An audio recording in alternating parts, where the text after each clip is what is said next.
Coming up on Network Africa.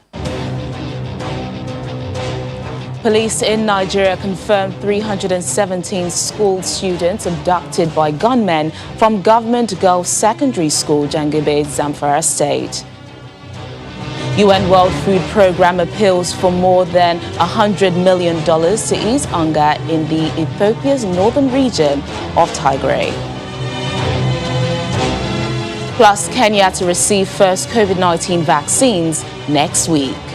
Hello and welcome to the program. I'm Teniola Shobowale. We begin here in Nigeria, in Zamfara State, where the State Commissioner of Police, Abduction, was confirmed the abduction of 317 students from the Government Girls Secondary School, Jangebe, Talata, Mafara local government area.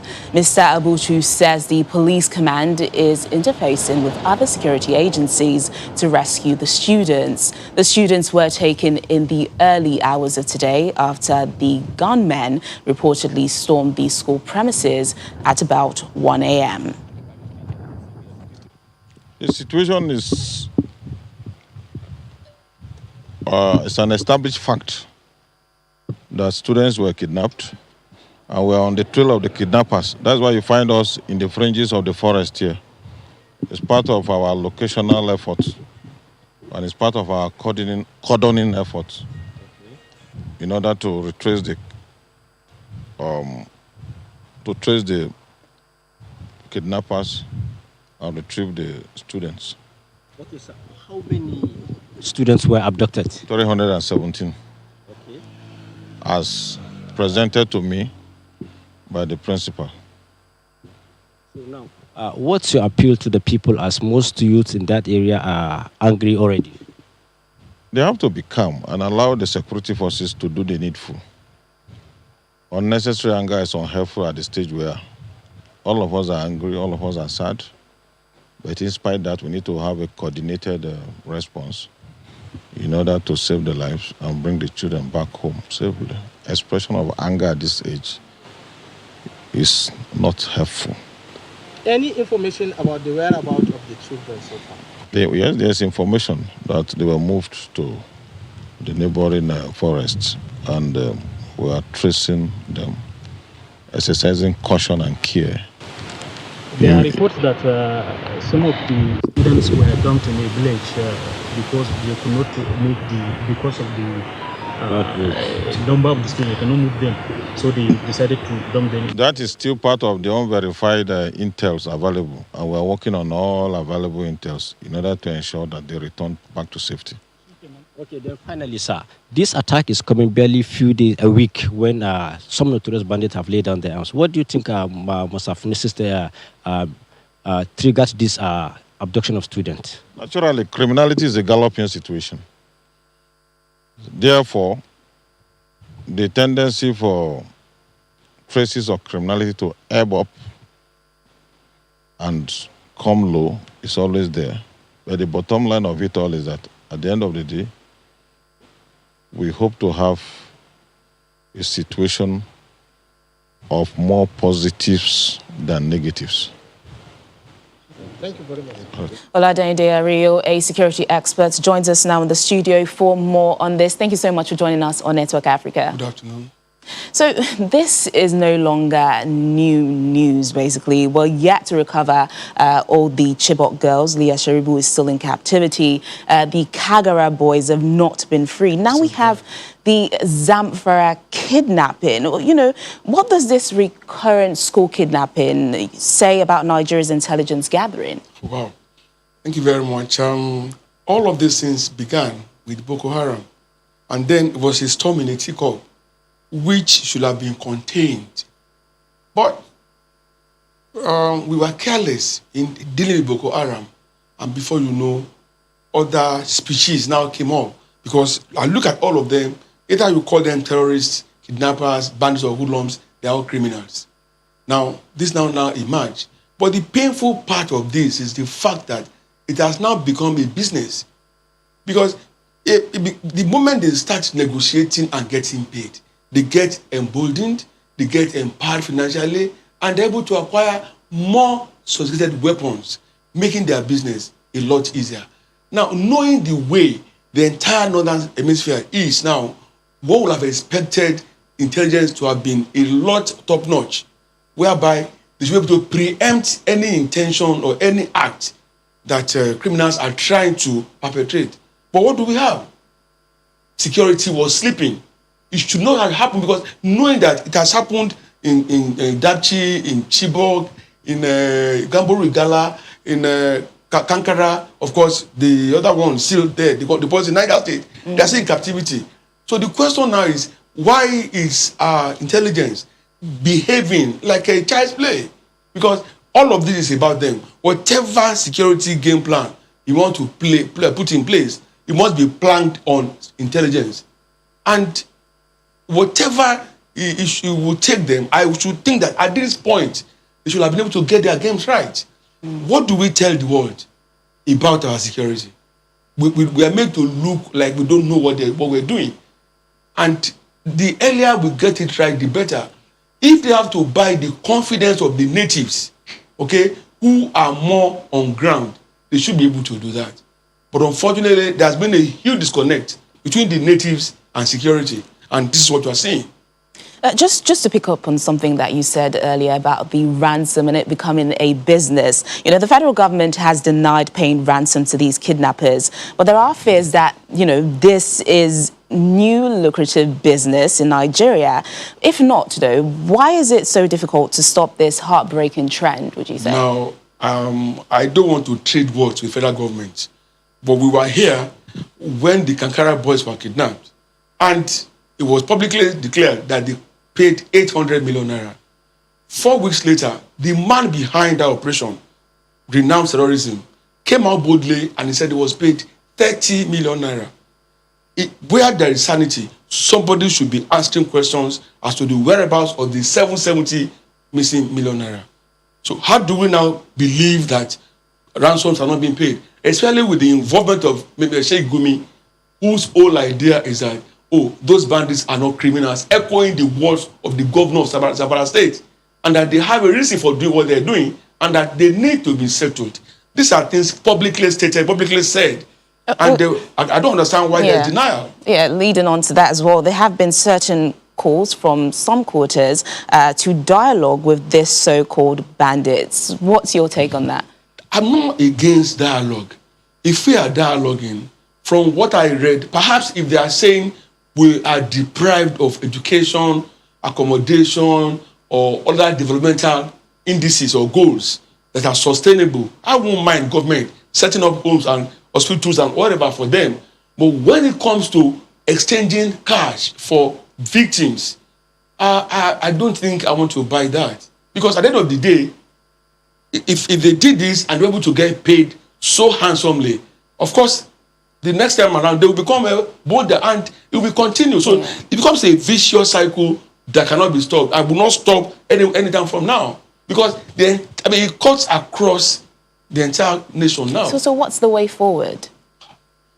That's a big What's one. the solution here? Yeah, because I still think more than what President said yesterday, it still need to come a little bit more with, what do I call it, forceful statement now.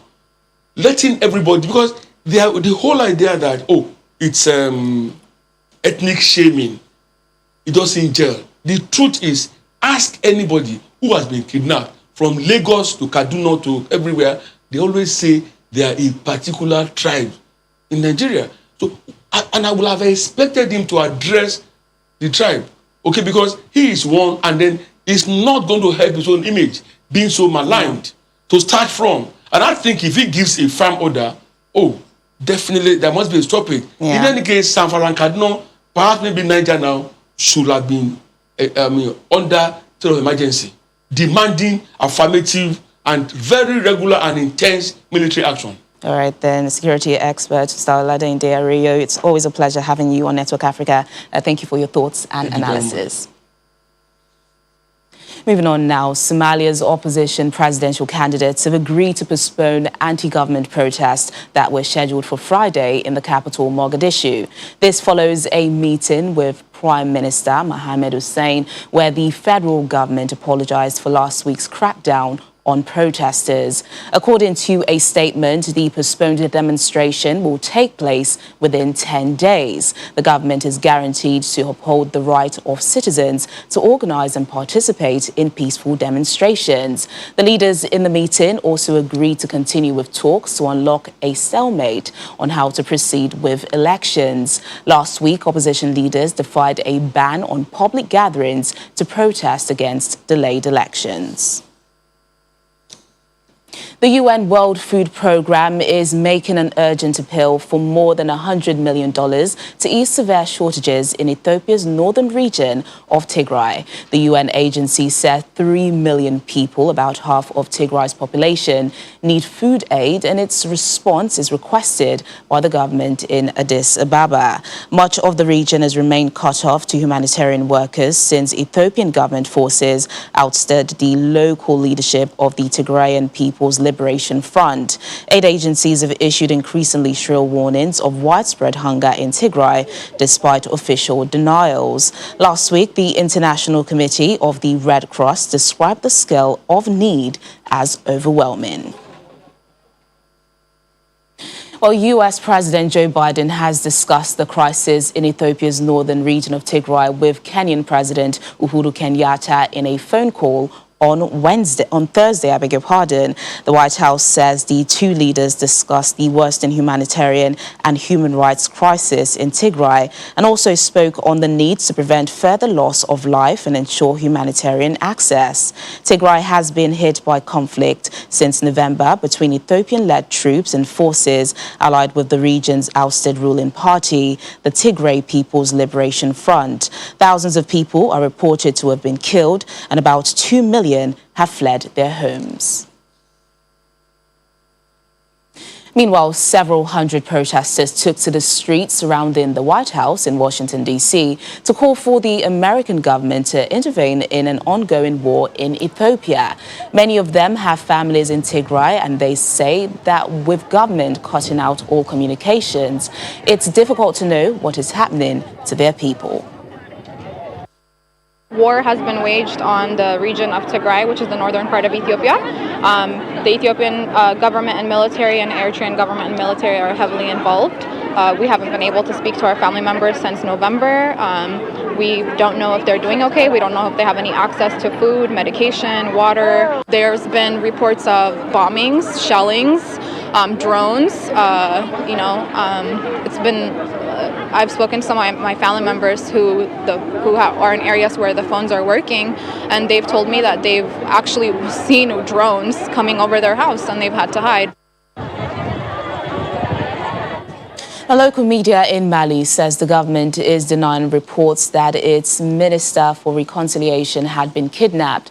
Colonel Ismail Wagui is reported to have been kidnapped on the Badiangara axis in the central Mopti region. However, a statement from the ministry is quoted as saying the abduction reports are by people opposed to the peace process in the country. Colonel Wagui was last year presented as the spokesman of a group of soldiers who overthrew President Ibrahim Boubacar Keïta. The military junta was dissolved in January 2021, but senior military personnel still hold several key posts in a 25-member transitional government. Still to come on the program. Our Africa Tech segment takes a look at an innovation helping to bridge educational gaps for students in Nigeria. Please stay with us. Thanks for staying with us and to our coverage of the COVID-19 pandemic. Kenya's cabinet says the country will receive its first batch of COVID-19 vaccines next week. The government has not detailed which particular vaccine it's acquiring, but it says frontline health workers, security officials, teachers and vulnerable groups will be vaccinated first. The health ministry earlier this month said it had sequenced the AstraZeneca vaccine and approved it for use in the country. Kenya has so far confirmed 105,057 cases of coronavirus, according to data from the health ministry.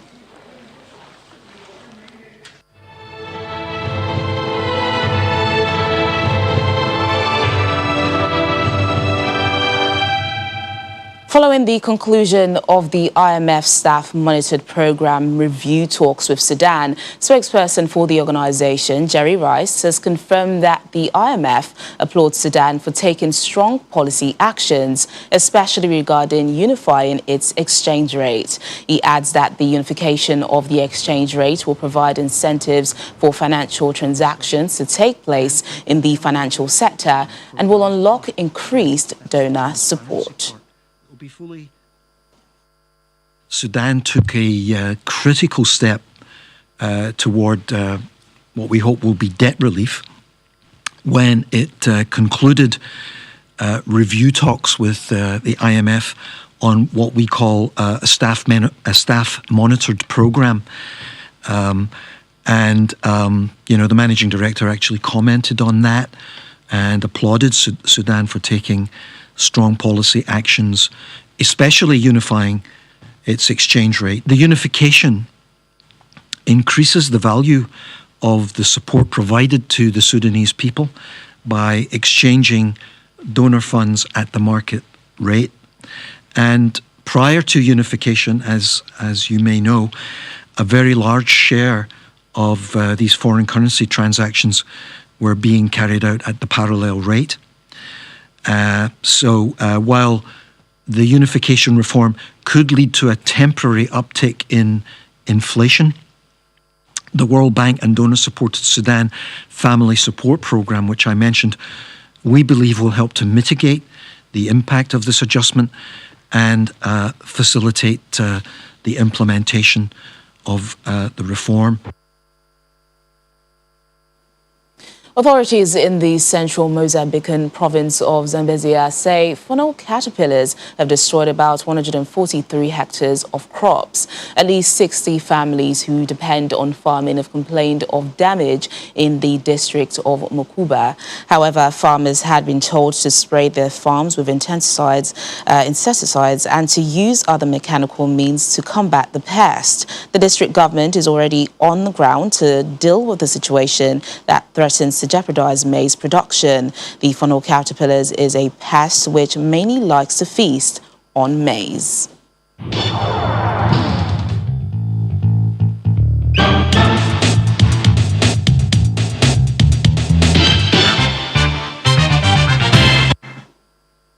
Welcome to our Africa Tech segment. An educational technology company, Gradely, is helping to bridge the learning gap for students by delivering a personalized learning experience for them.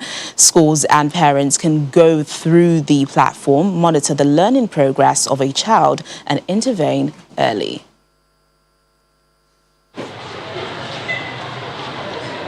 When a child finds it difficult solving math problems or struggles with reading or spelling, education experts consider these as signs of learning gaps.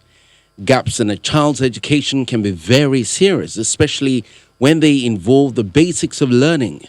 It's important to carefully fill these gaps without putting pressure on the child. In 2020, nations across the world enforced school closures induced by the COVID-19 pandemic, and this may have stunted some students' learning. Virtual classrooms became the go-to systems for schools to help bridge the widening learning gaps, and Gradely is one of the education technology platforms solving the problem. So the problem we're trying to solve at Gradely is the problem of learning gaps, right? So when you have students take exams and fail after many years of schooling, it's usually because you have a cumulative effect of learning gaps that were not caught on time. And then those gaps kind of just compound, right? So what Gradely is doing is that we're trying to solve for that problem, because that's the problem that leads to failure. And today in Africa, 9 out of every 10 children are in school, but they are not learning. The platform proposes a better way for teaching and learning by delivering a personalized learning experience for students. Parents can also be involved in the process of closing the learning gaps. What we have is school integrated, meaning that on the side of the school, we provide a learning system that allows schools to do things like, have live classes, share notes and materials, but specifically, they're able to create assessment very quickly. using Gradely. We have a content library of questions that are mapped to curriculum, and mapped to topics, and mapped to difficulty levels. And teachers can quickly select those questions. They can also differentiate learning by focusing on some students in class or other students in class. Gradely uses analytics and data-driven recommendations to drive the platform. It gamifies some of its learning to make it fun for the children and keep them engaged. The data-driven recommendation that we use is because we solely depend on data. So we have enough information about your practices that you've taken on the platform already. That way we will have studied and understand where you are lagging. And our system now recommends resources that can fill in those gaps that is missing in your knowledge, like those places that it sees that you're not really performing very well. Give you necessary recommendations like videos, more practice, even some of our gamification, right? It gives you some games regarding the topics you are really struggling with and more practices. And that's how we know if you have improved or not. The web app makes it possible for schools and parents to intervene early in a student's educational trajectory and provides insight into the learning progress of each child.